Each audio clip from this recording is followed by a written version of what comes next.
ഹല്ലേലൂയയുടെ എല്ലാ പ്രേക്ഷകർക്കും ഒരിക്കൽ കൂടെ സ്വാഗതം. ഇന്ന് എന്നോടുകൂടെ അതിഥിയായി ലോയിസ് പോളുണ്ട്.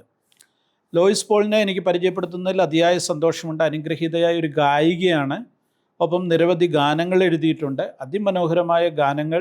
ആ ഗാനങ്ങളെക്കുറിച്ചൊക്കെ നമ്മൾ കേൾക്കുവാൻ പോവുകയാണ്. എന്നാൽ അതിനേക്കാളൊക്കെ വലിയ ഒരു പ്രത്യേകത ലോയിസ് പോളിനുണ്ട്.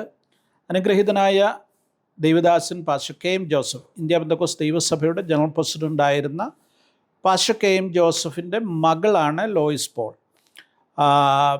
ജിജി പോളാണ് ഹസ്ബൻഡ്.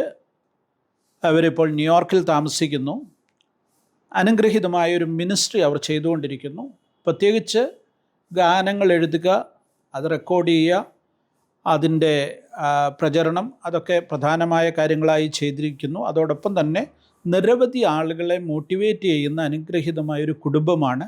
ക്രിസ്തീയ ശുശ്രൂഷയിൽ വിവിധ നിലകളിൽ പ്രയോജനപ്പെട്ടുകൊണ്ടിരിക്കുന്നു. അവരുടെ ജീവിതാനുഭവങ്ങൾ ഇൻട്രസ്റ്റിംഗ് ആണ്. അതിനേക്കാൾ ഉപരി ദൈവപ്രവൃത്തിയുടെ അത്ഭുതകരമായ ദൈവ നടത്തിപ്പിൻ്റെ അനുഭവങ്ങളാണ് അവർക്ക് പറയുവാനുള്ളത്. നമുക്ക് സ്വാഗതം ചെയ്യാം ലോയിസ് പോളിനെ. Thank you. എനിക്ക് അറിയാവുന്ന ഒത്തിരി കാര്യങ്ങളുണ്ട്. അതെല്ലാം ഞാൻ പറയുന്നതിനെക്കാട്ടിലും നല്ലത് നേരിട്ട് പറയുന്നത്. പ്രേക്ഷകർക്ക് അത് കേൾക്കാനാണ് താല്പര്യം. അപ്പോൾ അതുകൊണ്ട് ഒരു തുടക്കം എന്നുള്ള നിലയിൽ ഏറ്റവും പ്രസിദ്ധമായ മലയാളികൾ, ക്രൈസ്തവർ, ഓൾമോസ്റ്റ് എല്ലാവരും തന്നെ ഇഷ്ടപ്പെടുന്ന ഒരു ഗാനമാണ് നീ എന്നെ സൗഖ്യമാക്കും യഹോവയല്ലോ. കാരണം മനുഷ്യൻ്റെ ജീവിതത്തിൻ്റെ ഏറ്റവും വേദനാജനകമായ സന്ദർഭത്തിൽ, രോഗാവസ്ഥയിൽ ഒരിക്കലെങ്കിലും ആ പാട്ട് കേൾക്കുകയോ പാടുകയോ ചെയ്തിട്ടില്ലാത്ത ആളുകൾ കാണത്തില്ല. ആ പാട്ട് എഴുതിയത് ലോയിസ് പോളാണ്. എങ്ങനെ ആ ഒരു ഗാനത്തിലേക്ക് എത്തി എന്നുള്ളതാണ് നമുക്ക് ആദ്യമായി പറയേണ്ടത്. എന്നാൽ അതിനു മുമ്പായിട്ട് അതിൻ്റെ ഒരു 2 സ്റ്റാൻസ് ഒന്ന് പാടിയാൽ നന്നായിരുന്നു. അതിന് സന്തോഷമേ ഉള്ളൂ. പാട്ട് പാടാം. ഞാൻ നിന്നെ സൗഖ്യമാക്കും യഹോവയാണ് എന്നുള്ള പാട്ടാണ്. അതിൻ്റെ 4 വരി പാടാം. Praise the Lord. ഞാൻ നിന്നെ സൗഖ്യമാക്കും യഹോവയാണ്, ഞാൻ നിന്നെ സൗഖ്യമാക്കും യഹോവയാണ്. തന്നാടിപ്പിണരാൽ തന്നാടിപ്പിണരാൽ തന്നാടിപ്പിണരാൽ എനിക്കു സൗഖ്യം. തന്നാടിപ്പിണരാൽ തന്നാടിപ്പിണരാൽ തന്നാടിപ്പിണരാൽ എനിക്കു സൗഖ്യം. രോഗിക്കു വൈദ്യൻ എന്നേശുവാണല്ലോ, പാപിക്കു രക്ഷകൻ എന്നേശുവാണല്ലോ. നീ എൻ്റെ വൈദ്യൻ, നീ എൻ്റെ ഔഷധം, നീ എൻ്റെ വൈദ്യൻ, നീ എൻ്റെ ഔഷധം, നീ എൻ്റെ എല്ലാമാണല്ലോ. ഞാൻ നിന്നെ സൗഖ്യമാക്കും യഹോവയാണ്, ഞാൻ നിന്നെ സൗഖ്യമാക്കും യഹോവയാണ്. തന്നാടിപ്പിണരാൽ തന്നാടിപ്പിണരാൽ തന്നാടിപ്പിണരാൽ എനിക്കു സൗഖ്യം. തന്നാടിപ്പിണരാൽ തന്നാടിപ്പിണരാൽ തന്നാടിപ്പിണരാൽ എനിക്കു സൗഖ്യം. രോഗിക്കു വൈദ്യൻ ഗിലെയാദിലുണ്ടല്ലോ, ഗിലെയാദിലെ ഔഷധ തൈലമുണ്ടല്ലോ. യേശുവെ തൊട്ടാൽ അവൻ എന്നെ തൊട്ടാൽ, യേശുവെ തൊട്ടാൽ അവൻ എന്നെ തൊട്ടാൽ അത്ഭുത സൗഖ്യമുണ്ടല്ലോ. ഞാൻ നിന്നെ സൗഖ്യമാക്കും യഹോവയാണ്, ഞാൻ നിന്നെ സൗഖ്യമാക്കും യഹോവയാണ്. തന്നാടിപ്പിണരാൽ തന്നാടിപ്പിണരാൽ തന്നാടിപ്പിണരാൽ എനിക്കു സൗഖ്യം. ഈ പാട്ട് കേൾക്കുമ്പോൾ തന്നെ അറിയാം അതിനകത്ത് അതിതീവ്രമായ ജീവിതാനുഭവങ്ങൾ ഒളിഞ്ഞിരിപ്പുണ്ടെന്നറിയാം. എന്താണ് അതിൻ്റെ കോണ്ടസ്റ്റ്? ഈ പാട്ട്, ഈ വരികളൊക്കെ ലഭിക്കാൻ, അതിങ്ങനെ ഒരു ഗാനമായിട്ട് എഴുതാനൊക്കെ ഉണ്ടായ ഒരു കോണ്ടസ്റ്റ് എന്താണ്? ഇതാണോ ആദ്യത്തെ പാട്ട്?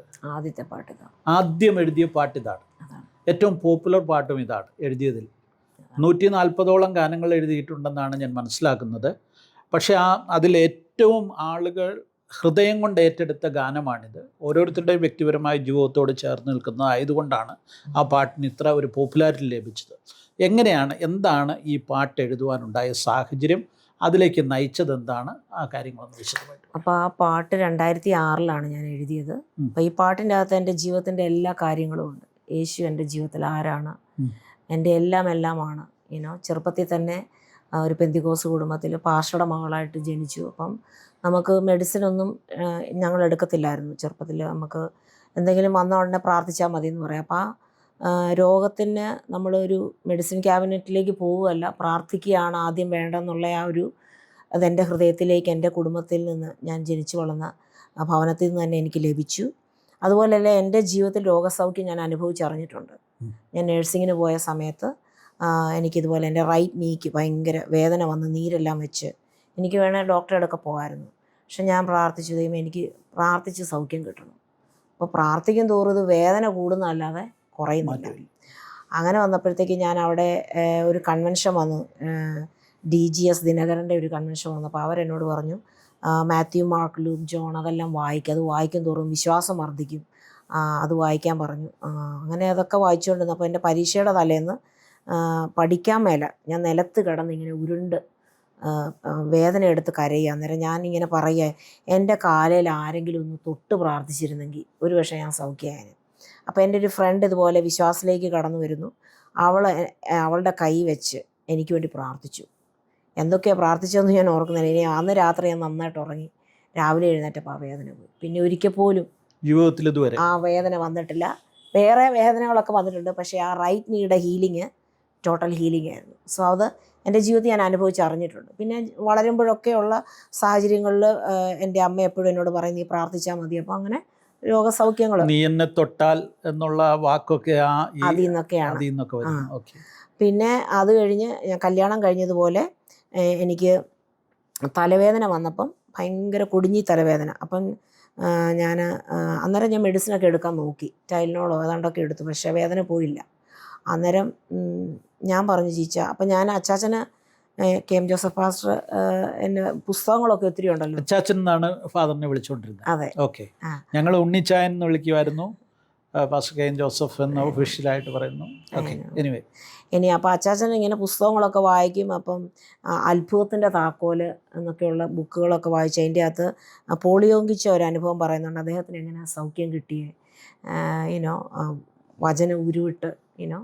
അപ്പോൾ എൻ്റെ ഒരു വിശ്വാസമായിരുന്നു, ഒരു 100 പ്രാവശ്യം ഞാൻ നിന്നെ സൗഖ്യമാക്കും യഹോവയാന്നുള്ള എഴുതി വെച്ചാൽ എനിക്ക് സൗഖ്യം വരുമെന്ന്. അപ്പം ചീച്ചാനോട് ഞാൻ പറഞ്ഞു, ചീച്ചാ എനിക്കൊരു പേപ്പർ താ, പേന താ. ഞാൻ പെട്ടെന്ന് എഴുതി 100 പ്രാവശ്യം എന്നുള്ളത് എഴുതി 10 പ്രാവശ്യം ആയപ്പോഴേക്കും ഞാൻ സൗഖ്യമായി. എനിക്ക് ആ തലവേദന പോയി. പിന്നെ ഞാൻ വെളിയിലെല്ലാം പോയി. അങ്ങനെ ഒരു അനുഭവം എൻ്റെ ജീവിതത്തിലുണ്ട്. അത് കഴിഞ്ഞ് പിന്നെ 94 കല്യാണം കഴിയുന്നു. 99 ജോയൽ ഉണ്ടാകുന്നത്. ജോയൽ ഉണ്ടായിക്കഴിഞ്ഞ് ആദ്യമായി ഒരു കുഞ്ഞുണ്ടാകുമ്പോൾ നമുക്ക് ആ ഹാപ്പിനെസ് 3-3.5 വയസ്സായപ്പോഴാണ് ഞങ്ങൾക്ക് മനസ്സിലായവന് സംസാരിക്കുന്നുണ്ട്, പക്ഷെ ക്ലിയർ ആകുന്നില്ല. അപ്പോൾ അങ്ങനെ വന്നപ്പോഴത്തേക്ക് പിന്നെ ഒത്തിരി സ്ട്രഗിളായിരുന്നു.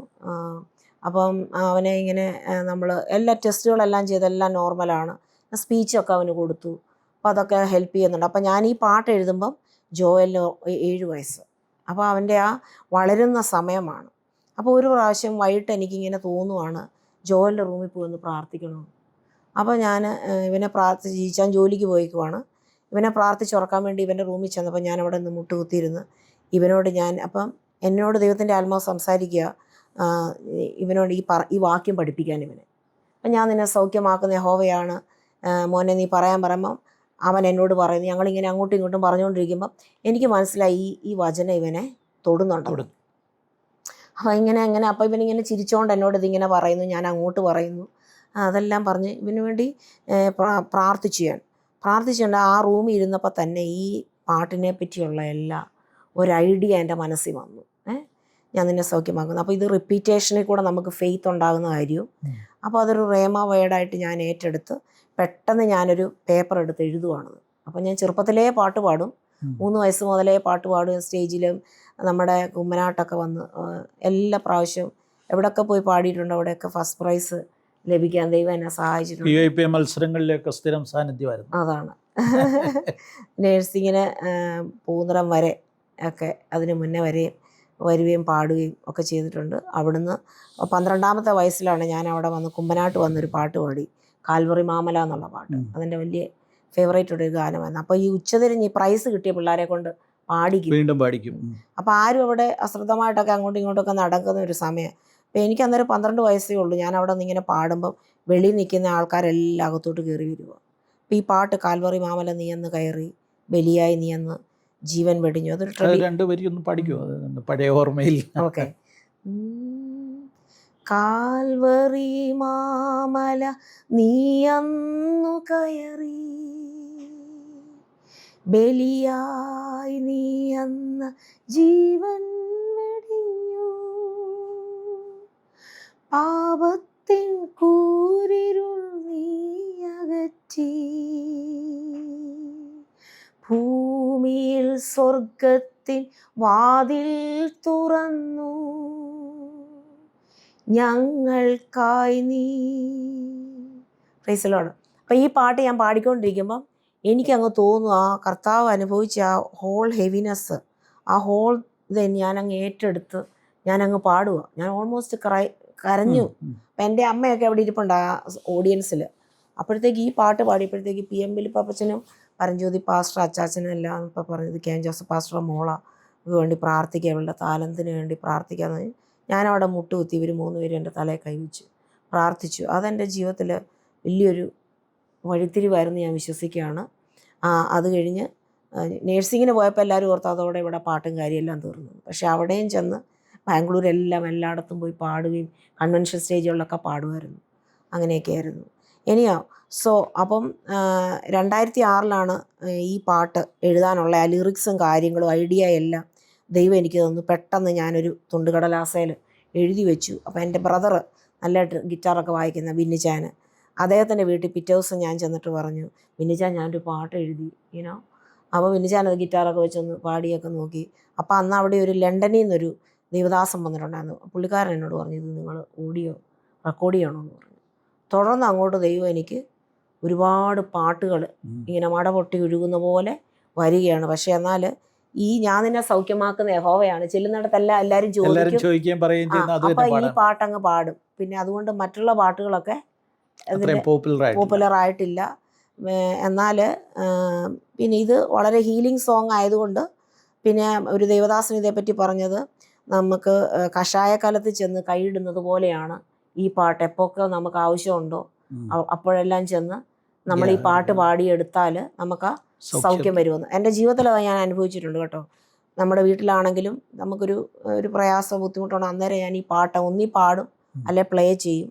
ഞാൻ തന്നെ പാടിയ പാട്ടായിരിക്കും, അല്ലെ കുമ്പനാട്ട് പാടുന്ന പാട്ടായിരിക്കും, അത് ഞാനങ്ങ് പ്ലേ ചെയ്യും. അപ്പോഴത്തേക്ക് നമുക്ക് ആ ഡെലിവറൻസ് നമുക്ക് കാണാം. ഭയങ്കര ഒരു സാന്നിധ്യമാണ് ആ പാട്ടിന്. അപ്പം അങ്ങനെ ജോവലിന് വേണ്ടി ഞാൻ എഴുതിയ ഗാനമാണ്. 2006. 2008 അത് കുമ്പനാട്ടത് ജനം ഏറ്റെടുത്തു, അത് പാടി. അന്ന് അച്ചാച്ചൻ അവിടെ ഉണ്ടായിരുന്നു. അച്ചാച്ചന് വലിയ സന്തോഷമായിരുന്നു. ഞാനന്ന് പിന്നെ ജോലി ചെയ്തുകൊണ്ടിരിക്കുന്ന സമയത്ത് ജീച്ചാനോട് വിളിച്ച് പറഞ്ഞു, എടി നിൻ്റെ പാട്ട് അവിടെ പാടുന്നുണ്ട്. അപ്പോൾ അച്ചാച്ചനും എന്നോട് പറഞ്ഞു, എടി നിൻ്റെ പാട്ടായി പ്രാവശ്യം അവിടെ ഹിറ്റായത്. അപ്പോൾ അച്ചാച്ചൻ എപ്പോഴും ഞാൻ പാടുന്നതൊക്കെ വളരെ സന്തോഷമായിരുന്നു. എന്നാൽ വലിയ അങ്ങനെ നമ്മളെ ഉയർത്തി അങ്ങനെയൊന്നും പറയത്തില്ല. ഇൻ കേസ് അങ്ങനെ ഒരു പാട്ട് പാടിയിട്ട് പ്രൈസ് കിട്ടിയില്ലേ ചോദിക്കും, എന്നാ പറ്റി പ്രാവശ്യം അങ്ങനെയൊക്കെ. ഓക്കെ. ഈ ജീവിതാനുഭവങ്ങൾ, ഇതുപോലുള്ള രോഗസൗഖ്യങ്ങൾ ഒക്കെ, ദൈവം നൽകിയ വിടുതലുകൾ ഒക്കെ ഈ പാട്ടിന് കാരണമായിട്ടുണ്ട്. എങ്കിലും നേരത്തെ പറഞ്ഞതുപോലെ മോൻ്റെ ലൈഫാണ് ഇതിനകത്ത് ഏറ്റവും പ്രധാനപ്പെട്ട ഒരു കാര്യമായിട്ട് വർദ്ധിച്ചത്. അത് ജോയലിന് ഇപ്പോൾ എത്ര വയസ്സുണ്ട്? ജോയലിന് ഇപ്പോൾ 26 വയസ്സുണ്ട്. 26 വയസ്സുണ്ട്. ജോയൽ ജോലി ചെയ്യുന്നു. പിന്നെ അനുഗ്രഹിക്കപ്പെട്ട ഒരു ദൈവവേദലായി കർത്താവിന് വേണ്ടി നിലകൊള്ളുന്നു. സത്യത്തിൽ ജോയലിൻ്റെ ജീവിതം ഒരു അത്ഭുതമാണ്. ഞാൻ തീരെ ചെറുപ്പം മുതൽ ഞാൻ കാണുന്നുണ്ട് ജോയലിനെ. അപ്പം ആ ട്രാൻസാക്ഷൻ ശരിക്കും നമുക്കത് മനസ്സിലാക്കാൻ സാധിക്കും. ഓരോ തവണയും ഉണ്ടാകുന്ന മാറ്റങ്ങൾ എനിക്ക് ശരിക്കും പിന്നെ ഭയങ്കരമായ ഓർമ്മശക്തിയാണ് യെസ്. അല്ലേ? ജോയ് ഒരിക്കൽ അങ്ങനെ കണ്ടാൽ എവിടെ വെച്ച് കണ്ടാലും എന്നെ വളരെ ചെറുപ്പത്തിൽ എവിടെ എവിടെ ആദ്യം കാണുന്നതെന്ന് ഞാൻ ഓർക്കുന്നില്ല. ആ, ഏറ്റവും ചെറുപ്പത്തിൽ കണ്ട് ഹാലലിയ എന്ന് മനസ്സിൽ കയറിയതാണ്. പിന്നെ എവിടെ വെച്ച് കണ്ടാലും അതാണ്. എവിടെ വെച്ച് കണ്ടാലും ഹാലലിയ എന്ന് പറഞ്ഞ് ഓടി വരുന്ന ഒരു രീതി ജോയലിനുണ്ട്. എനിവേ, കർത്താവ് അനുഗ്രഹിക്കട്ടെ. ജോയലിൻ്റെ ലൈഫാണ് നിങ്ങളുടെ ജീവിതത്തെ മുന്നോട്ട് നയിച്ചതും ആ നിലയിൽ ഒരു മിനിസ്ട്രി ഓറിയൻറ്റഡ് ആയിട്ട് കാര്യങ്ങൾ ചെയ്യുവാനായിട്ടുള്ള ഒരു പ്രാപ്തി തന്നെ, അല്ലേ? അതായത് നേരത്തെ ഫ്ലോറിഡയിലായിരുന്നു, അവിടുന്ന് ന്യൂയോർക്കിലോട്ട് മാറി. മാറി. ഇപ്പോൾ പ്രധാനമായിട്ട് എന്തൊക്കെ കാര്യങ്ങളാണ് നിങ്ങൾ മിനിസ്ട്രിയുമായിട്ട് ബന്ധപ്പെട്ട് ചെയ്യുന്നത്? മിനിസ്ട്രി ആയിട്ട് ഞങ്ങളിപ്പോൾ ICA ചർച്ചിലാണ് പോകുന്നത്. നമ്മൾ അവിടെയുള്ള മിനിസ്ട്രി എല്ലാം സപ്പോർട്ട് ചെയ്യുന്നു. ജിച്ചാനാണെങ്കിലും പാസ്റ്റർ പറയുമ്പോഴൊക്കെ ഓരോ മിനിസ്ട്രി വചനം ശുശ്രൂഷിക്കും, അല്ലെങ്കിൽ ട്രാൻസ്ലേറ്റ് ചെയ്യും. പിന്നെ ഞാനാണെങ്കിൽ ഇപ്പോൾ അഷറിങ്ങിൻ്റെ ഒരു നേതൃത്വം എനിക്ക് തന്നിട്ടുണ്ട് പാസ്റ്റർ. പിന്നെ അതുപോലെ സൺഡേ സ്കൂളിൽ സബ്സ്റ്റിറ്റ്യൂട്ട് ചെയ്യും. മ്യൂസിക് കൊയറിൽ ഞാനുണ്ട്. ഓക്കെ. പിന്നെ എൻ്റെ മെയിനായിട്ടുള്ളതെന്ന് വെച്ചാൽ പാട്ട് എഴുതുകയാണ്. പിന്നെ പ്രാർത്ഥന എൻ്റെ ജീവിതത്തിലെ, അത് ഞാൻ എൻ്റെ അച്ചാച്ചനിൽ നിന്നാണ് പഠിച്ചത്. ഈ അച്ചാച്ചൻ്റെ ലൈഫ് സത്യത്തിൽ ആയിരക്കണക്കിന് ആളുകളെ പ്രചോദിപ്പിച്ചിട്ടുള്ളൊരു ജീവിതമാണ്. ജീവിതം മാത്രമല്ല, സന്ദേശങ്ങൾ. കാരണം അദ്ദേഹത്തിൻ്റെ പ്രസംഗങ്ങളുടെ പ്രത്യേകത എന്ന് പറയുന്നത് എപ്പോഴും ആളുകളെ മോട്ടിവേറ്റ് ചെയ്യുന്ന പ്രസംഗങ്ങളായിരുന്നു. പിന്നെ വളരെ എനർജറ്റിക്കായിട്ട്, സാധാരണ പാസ്റ്റേഴ്സിൽ നിന്ന് വ്യത്യസ്തമായിട്ട് പരന്ന വായന ഉണ്ടായിരുന്നു. അപ്പോൾ ആ വായന വളരെ, എനിക്കത് വ്യക്തിപരമായിട്ട് നന്നായിട്ട് അറിയാം. ഞാനത് സമയം മണിക്കൂറുകൾ, ദിവസങ്ങൾ ഒന്നിച്ചിരുന്ന് സംസാരിക്കുക, എടുക്കുകയൊക്കെ ചെയ്തിട്ടുണ്ട്. അപ്പം അദ്ദേഹത്തിൻ്റെ ആ ഒരു എനർജി ആയിരക്കണക്കിന് ആളുകളെ സ്വാധീനിച്ചിട്ടുണ്ട്, മോട്ടിവേറ്റ് ചെയ്തിട്ടുണ്ട്. അനേകർക്ക് അത് ആശ്വാസവും അനുഗ്രഹവുമായിട്ട് മാറിയിട്ടുണ്ട്. മക്കൾ എന്നുള്ള നിലയിൽ നിങ്ങളെ സംബന്ധിച്ചിടത്തോളം ഫാദറിനെ കുറിച്ച്, അച്ചാച്ചനെ കുറിച്ചുള്ള ആ ഓർമ്മകളൊന്ന് പറഞ്ഞാൽ അത് പ്രേക്ഷകർ കൂടെ സന്തോഷമായി. തീർച്ചയായിട്ടും. അച്ചാച്ചൻ ഇന്ന് നിത്യതയിൽ പ്രവേശിച്ചിട്ട് 2 വർഷമാവുകയാണ്. ഇന്നലെയായിരുന്നു 2 വർഷമായത്. അച്ചാച്ചന് എന്താ പറയണ്ടേ, ഒത്തിരി നല്ല ഓർമ്മകളുണ്ട്. നല്ലൊരു പിതാവായിരുന്നു. അച്ചാച്ചൻ്റെ പ്രസംഗങ്ങളൊക്കെ മണിക്കൂറുകളിരുന്ന് കേൾക്കാൻ നമുക്ക് യാതൊരു ബോറിങ്ങും ഇല്ലായിരുന്നു. ഈ ലോവീസ് എന്നുള്ള പേരിട്ടതിനെ കുറിച്ച് ഞാൻ കേട്ടിട്ടുണ്ട്. അതാണ്. അപ്പം അത് തന്നെ അച്ചാച്ചൻ്റെ ഒരു ജീവിതമായിട്ട് ബന്ധപ്പെട്ടാണ്. അച്ചാച്ചൻ ന്യൂസിലാൻഡിൽ പോയാണല്ലോ സ്നാനപ്പെട്ടത്. അവിടുത്തെ പാസ്റ്റർ വാട്കിൻസിൻ്റെ മകളുടെ പേരായിരുന്നു ലൂവീസ് എന്നുള്ളത്. ലോയിസ്, മലയാളത്തിൽ ലോവീസും ഇംഗ്ലീഷിൽ ലോയിസുമാണ്. ശരിക്കും ലോയിസ് തിമത്തിയോസിൻ്റെ വല്യമ്മ യുടെ പേരാണ് ലോയിസ് എന്നുള്ള. അവരെക്കുറിച്ച് നമുക്ക് അധികമൊന്നും അറിയത്തില്ല. അവർ ഒരു ഭക്തയായ സ്ത്രീയായിരുന്നു എന്നറിയാം. പിന്നെ കേരളത്തിൽ ഇപ്പോൾ ധാരാളം ലോയിസ്മാരുണ്ട്. അപ്പം അച്ചാച്ചനാണ് ആദ്യം എനിക്ക് ആ പേരിട്ടതിന് ശേഷം അനേക പാസ്റ്റർമാരുടെ മക്കൾക്ക് ലോവീസ് എന്നുള്ള പേര് വന്നു. അപ്പോൾ അതൊരു ഡിഫറെൻ്റ് ആയിട്ടൊരു പേരായതുകൊണ്ട് ചെല്ലുന്നിടത്തല്ല അത് ചോദിക്കുമ്പം ഈ സാക്ഷ്യത്തെ പറ്റി പറയേണ്ടി വരും. ഈവൻ ചിലപ്പോൾ എൻ്റെ പേഷ്യൻസിനോട് വരെ ഞാൻ പറയും, കാരണം ഞാൻ ഇന്ത്യക്കാരി ആയതുകൊണ്ട് അവർ ലൂയിസ് എന്നുള്ള പേര് എക്സ്പെക്റ്റ് ചെയ്യുന്നില്ല. അപ്പോൾ എന്തുകൊണ്ടാണ് നിനക്ക് ഇങ്ങനെ പേര് വന്നത്? അപ്പോൾ എൻ്റെ അച്ചാച്ചൻ്റെ കാര്യം ഞാൻ പറയേണ്ടി വരും. ഞാൻ വിശ്വാസത്തിൽ വന്ന കാര്യവും ആ ഓർമ്മയ്ക്കായിട്ടാണ് ഈ പേരിട്ടെന്നുള്ള കാര്യമല്ല പറയേണ്ടി വരും. പിന്നെ അച്ചാച്ചന് പാട്ടിനൊക്കെ, അച്ഛനും നല്ലതായിട്ട് പാട്ട് പാടുമായിരുന്നു. അമ്മയും പാടും. അച്ഛനിങ്ങനെ അന്നത്തെ കാലത്ത് നമുക്ക് മ്യൂസിക് ഇൻസ്ട്രുമെൻറ്റ്സ് ഒന്നും ഇല്ലെങ്കിലും മണിക്കൂറുകളിൽ നിന്ന് പാടി ആരാധിക്കുകയും വർഷിപ്പ് ചെയ്യുന്നതൊക്കെ ഞങ്ങൾ കണ്ടിട്ടുണ്ട്. അപ്പോൾ അതെല്ലാം ഞങ്ങളുടെ ജീവിതത്തിൽ ഈ പുള്ളി പ്രസംഗത്തിൽ പറയുന്ന പോലുള്ള ഉപദേശങ്ങൾ, അതായത് ഈ മോട്ടിവേറ്റ് ചെയ്യുന്ന കാര്യങ്ങൾ നിങ്ങളോടും പറഞ്ഞു തരികയൊക്കെ ചെയ്യുമായിരുന്നു, അതോ അങ്ങനെ? അല്ല, അച്ചാച്ചന് പിന്നെ ഞങ്ങൾക്ക് കുടുംബ പ്രാർത്ഥനയിലൊക്കെ നമ്മളെ ഇൻസ്ട്രക്റ്റ് ചെയ്യും. അതുപോലെ തന്നെ പിന്നെ ഭയങ്കര ചിട്ടയായിരുന്നു, ഡിസിപ്ലിൻഡ് ആയിട്ടുള്ളൊരു ലൈഫായിരുന്നു. നമ്മളെ അങ്ങനെ പ്രത്യേകിച്ച് അച്ഛൻ പ്രസംഗിക്കുക, അപ്പം നമ്മളും അത് കേട്ടാണല്ലോ വളരുന്നത്. പിന്നെ കറക്ഷനിടത്ത് കറക്റ്റ് ചെയ്യുമായിരുന്നു. അപ്പം അച്ചാച്ചൻസ് ലൈഫ് വാസ് എ ബ്ലെസ്സിങ്. ഞങ്ങൾക്ക് വളരെ മിസ്സിങ് ആണ് അച്ചാച്ചൻ. അച്ചാച്ചൻ എപ്പോഴും ഞങ്ങൾക്കൊരു അഭിമാനമായിരുന്നു. അച്ചാച്ചൻ്റെ പ്രസംഗം കുമ്മനാട്ടൊക്കെ വരുമ്പോൾ ഞങ്ങളും ഇവിടെ ഇല്ലേലും പെട്ടെന്ന് ഞങ്ങൾ ഓടിച്ചെന്നതെല്ലാം കേൾക്കുകയും ഇന്നിപ്പോൾ അച്ചാച്ചൻ്റെ ഓർമ്മകൾ കൂടുതലും പ്രസംഗങ്ങളിൽ കൂടെ ആൾക്കാരുടെ ഹൃദയത്തിൽ ഇപ്പോഴും എന്നോട് ആൾക്കാർ വന്ന് പറയും, കെ ജോസഫ് പാസ്റ്ററുടെ പ്രസംഗം ഞങ്ങൾ കേട്ടു, അനുഗ്രഹമായിരുന്നു. വിശ്വാസത്തെപ്പറ്റിയും ദർശനത്തെപ്പറ്റിയും അച്ചാൻ്റെ രാവിലത്തെ ഉള്ള പ്രാർത്ഥനയൊക്കെ അത് ആക്ച്വലി പകർച്ചയാണ്. അച്ചാൻ ചെയ്യുന്നതെല്ലാം കണ്ട് അത് ഞങ്ങളുടെ മക്കളും അതെല്ലാം ഏറ്റെടുത്തു. ഞങ്ങളുടെ ജീവിതത്തിൽ അത് അനുഗ്രഹമായിരുന്നു. ഞങ്ങളുടെ ജീവിതത്തിലെ എല്ലാ കാര്യങ്ങളും അച്ചാച്ചനാണ് അതിൻ്റെ എല്ലാം. പാസ്റ്റർ കെ എൻ ജോസഫിൻ്റെ പ്രാർത്ഥനാ ജീവിതം എന്ന് പറയുന്നത് അത്ഭുതകരമായിട്ടുള്ള ഒരു ജീവിതമായിരുന്നു. കാരണം ഞാനത് കണ്ടിട്ടുണ്ട്. ഇങ്ങനെ കയറിയിറങ്ങി ഓരോ രാജ്യങ്ങളിലൂടെ പോയി, പിന്നെ ഇന്ത്യൻ പ്രധാനമന്ത്രിയുടെ ഓഫീസിൽ പോയി, പ്രസിഡൻറ്റിൻ്റെ ഓഫീസിൽ പോയി, ഇങ്ങനെ ഓരോ ദിവസവും പുള്ളിയുടെ പ്രാർത്ഥന എന്ന് പറയുന്നത് അത്രയ്ക്ക് ഡീപ്പായിട്ടുള്ള വളരെ ഡെപ്തിലുള്ളൊരു പ്രാർത്ഥനയായിരുന്നു ചെയ്തുകൊണ്ടിരുന്നത്. എനിവേ നിങ്ങൾക്ക് അതൊക്കെ കണ്ടു വളരാനും അനുഭവിക്കാനും ഒക്കെ ഭാഗ്യം ലഭിച്ചതൊരു വലിയ കാര്യമായിട്ട് ഞാൻ കരുതുന്നു. പിന്നെ ആ നിലയിൽ പിതാവിൻ്റെ ജീവിതത്തോട് ചേർന്ന് തന്നെ അമ്മ പിന്നെ ടീച്ചറായിരുന്നു അല്ലേ? ഓക്കെ, അധ്യാപികയായിരുന്നു. ആ നിലയിൽ അമ്മയായിരുന്നോ കൂടുതൽ സ്ട്രിക്റ്റ് അതോ അച്ഛനായിരുന്നോ?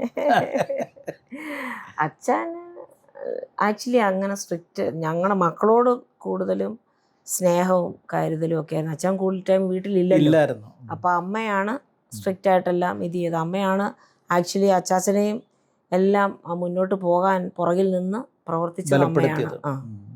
അമ്മയുടെ ആ പ്രാർത്ഥനയും ഒക്കെയാണ് അച്ഛനെയും മിനിസ്ട്രിയിൽ അത്രയും സക്സസ്ഫുൾ ആയി തീരാൻ സഹായിച്ചത്. യെസ്.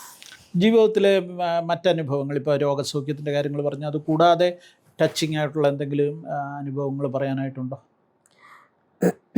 എല്ലാം പ്രാർത്ഥിച്ച് ലഭിച്ചതാണ്. ഈവൻ ഞങ്ങളുടെ വിവാഹം വരെ 94 ഇതുപോലെ പ്രാർത്ഥിച്ച് കർത്താവ് കൃത്യമായ ദർശനം തന്ന് ആണ് ജീച്ചാന്.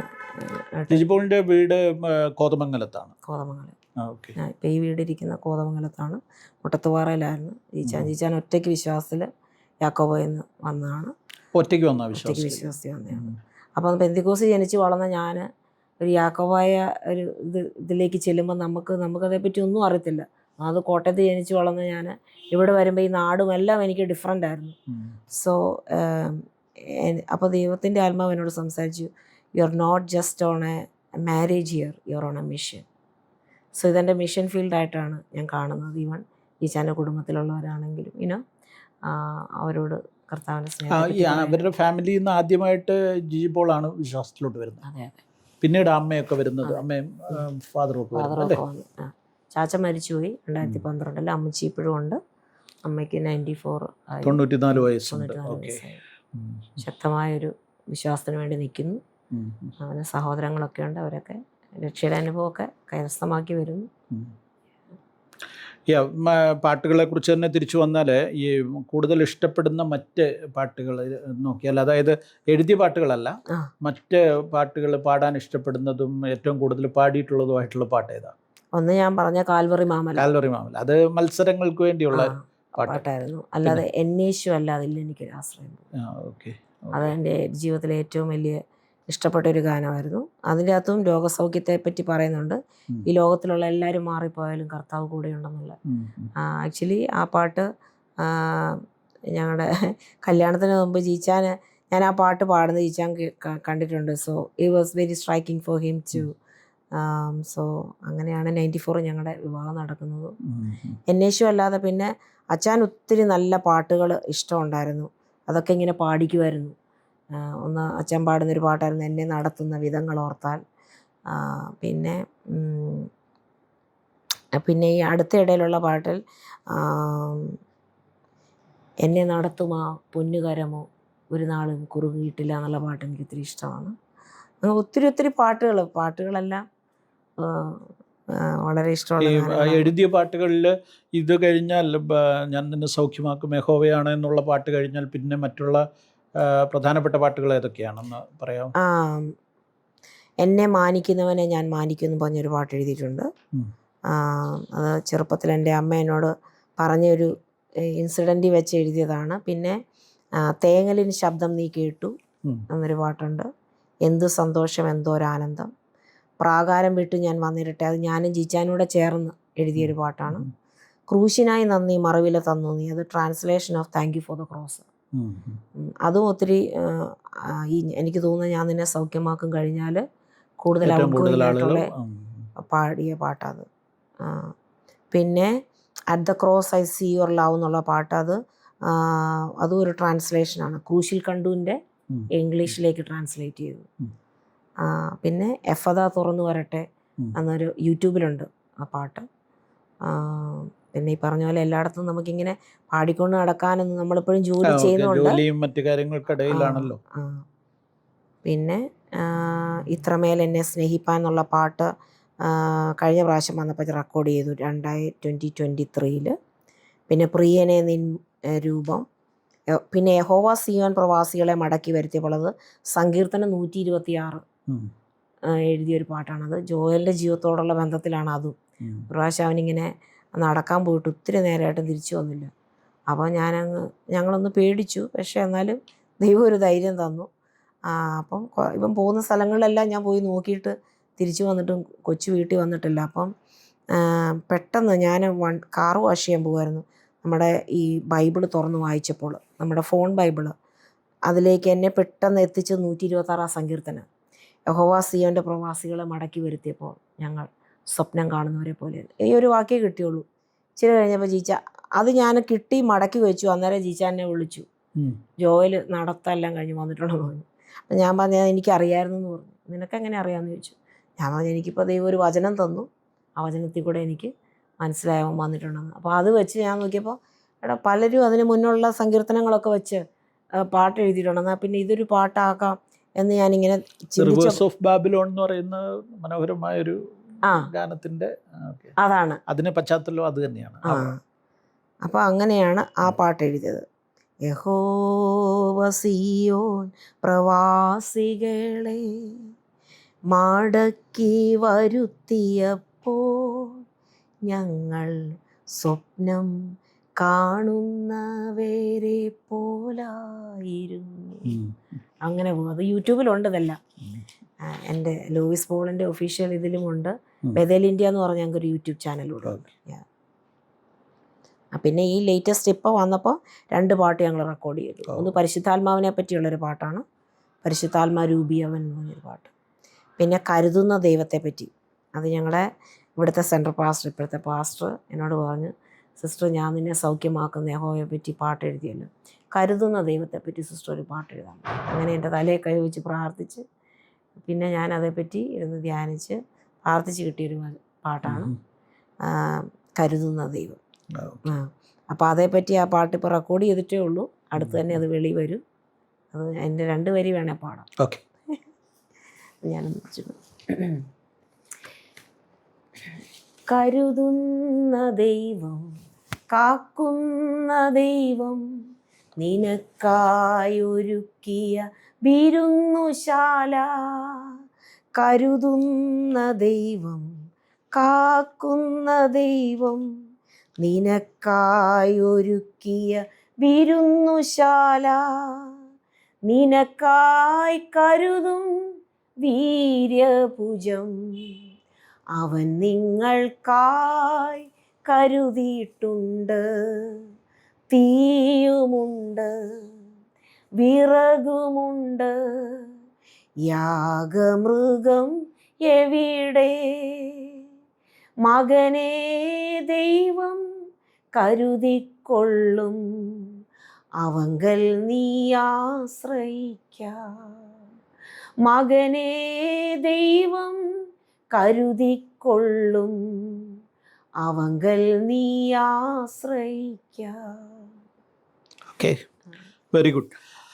ഓക്കെ, ലോയിസ് പോളിൻ്റെ ജീവിതാനുഭവങ്ങളാണ് നമ്മൾ കേട്ടത്. ഗാനങ്ങളെക്കുറിച്ചുള്ള ലോയിസ് പോളിൻ്റെ ഗാനങ്ങൾ രചിക്കുവാനുണ്ടായ സാഹചര്യങ്ങൾ എന്തൊക്കെയാണ്, ദൈവം നടത്തിയ വിധങ്ങൾ, അതിനെക്കുറിച്ചൊക്കെയാണ് നമ്മൾ കേട്ടത്. ഈ അനുഭവങ്ങൾ നമ്മുടെയൊക്കെ ജീവിതത്തിൻ്റെ ഭാഗമാണ്. പലപ്പോഴും രോഗാവസ്ഥകളൊക്കെ വരുമ്പോൾ നമ്മളും ഈ ഗാനങ്ങൾ നമുക്കും ആശ്വാസമാണ്. അതൊക്കെ പാടി ആശ്വസിക്കുവാൻ നമുക്കെല്ലാവർക്കും ഇടയാകട്ടെ. പ്രത്യേകാലം ഇങ്ങനെ ഒരു അഭിമുഖത്തിൽ ഒന്നിച്ചിരിക്കുവാൻ സാധിച്ചതിൽ ഒത്തിരി സന്തോഷമുണ്ട്. ദൈവം ധാരാളമായി അനുഗ്രഹിക്കട്ടെ. കർത്താവ് സഹായിക്കട്ടെ. Okay, thank U.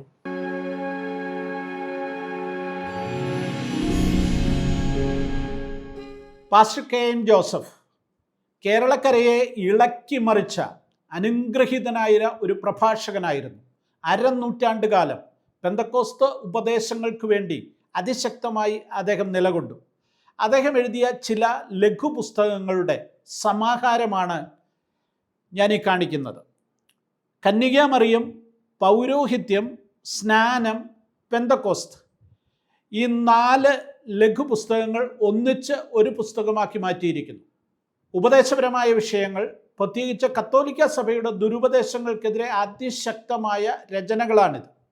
ഈ ഗ്രന്ഥം വേദപഠിതാക്കൾക്ക് ഏറെ പ്രയോജനപ്പെടുന്നതാണ്. 150 രൂപയാണ് ഈ പുസ്തകത്തിൻ്റെ വില. അതുപോലെ തന്നെ പാസ്റ്റർ കെ എം ജോസഫിൻ്റെ മനോഹരമായ 151 പ്രസംഗങ്ങളുടെ സമാഹാരമാണിത്. പ്രസംഗക്കുറിപ്പുകളുടെ സമാഹാരം. ദൈവവചനം പ്രസംഗിക്കുന്നവർക്ക് ഇത് ഏറെ പ്രയോജനം ചെയ്യുന്ന പുസ്തകമാണ്.